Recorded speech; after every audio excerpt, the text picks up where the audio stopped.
রুবেল আর কয়জন আছে? আর দুজন আছে স্যার। তাদেরকে তাড়াতাড়ি দিয়ে পাঠাও। আচ্ছা ঠিক আছে স্যার। আসসালামু আলাইকুম স্যার। ওয়ালাইকুম আসসালাম, বসো। তাহলে তোমরা দুইজন কোন ক্লাস পর্যন্ত পড়ালেখা করেছো? স্যার আমি মেট্রিক পাস করেছি। স্যার আমি 10 পাস করছি। এই তোমার সিভিটা দেখি।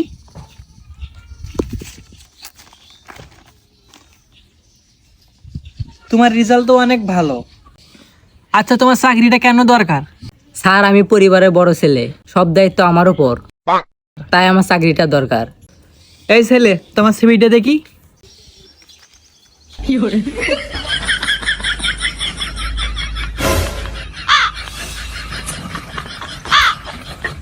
এই ছেলে, তোমার সিভির এই অবস্থা কেন? স্যার টেরাঙ্গে থুইছিলাম, ইন্দুরে খাওয়া শেষ করছে। তাই এন্দুরে খাচ্ছে, তাই এরকম নিচ্ছে কেন? নতুন একটা ফটোকপি করে নিতে পারো নাই?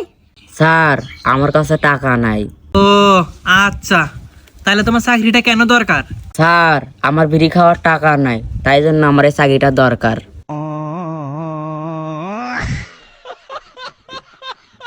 এই ছেলে, তোমাকে কেউ বিড়ি খাওয়ার জন্য কি চাকরি দেবে?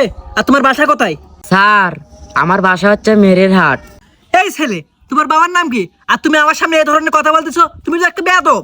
স্যার কি বলবো, নেশা উঠলে আমার মাথা ঠিক থাকে না। নিশাকুরকে কে ঢুকেছে? রুবেল, তুমি একে তাড়াতাড়ি বের করে দাও। তুমি কেন তাড়াতাড়ি বেরো, তাড়াতাড়ি বেরো। স্যার স্যার ভুল হয়েছে স্যার, আর করবো না স্যার। আচ্ছা ঠিক আছে, বসো।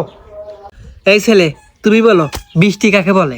আকাশ থেকে যে পানিতে ফোটাই ফোটাই পড়ে তাকে বৃষ্টি বলে। ওকে। এই ছেলে, তুমি বলো পরিবেশ কাকে বলে? পরিবেশ সবাই মিলে একটানা হয়ে ঘুরতে গেলে তাকে বলে পরিবেশ।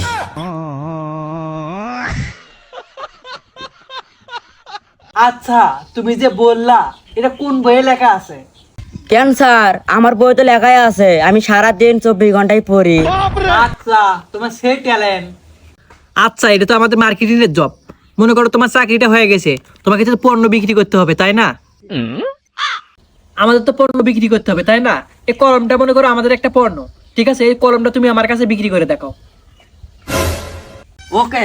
আসসালামু আলাইকুম স্যার, আমাদের এই কোম্পানির স্বার্থর কারণে এই কলমটা 50% ডিসকাউন্ট দিচ্ছে, আপনি কি নিবেন? না। ওই শালা তুই নিবি বলিস কি, আমার বিড়ি খাওয়ার টাকা নাই। রুবেল, তুই কই রে? তুই কারে মারছিস? স্যার আপনি তো রাগ হচ্ছেন কে? আপনি তো পণ্য বিক্রি করতে বললেন, তাই আমি বিক্রি করতেছি।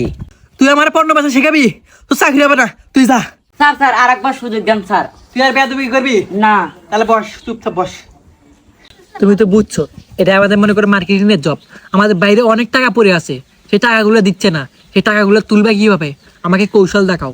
কেন স্যার, অনেক কয়বার বুঝাবো, যদি টাকাগুলো না দেয় তাহলে আইনের ব্যবস্থা নেব। গুড। তাহলে তুমি কেমন করে টাকা উঠাবা আমাকে বলো। স্যার আমি আপনাকে প্র্যাকটিক্যাল ভাবে দেখাই। আচ্ছা ঠিক আছে, তুমি দেখাও।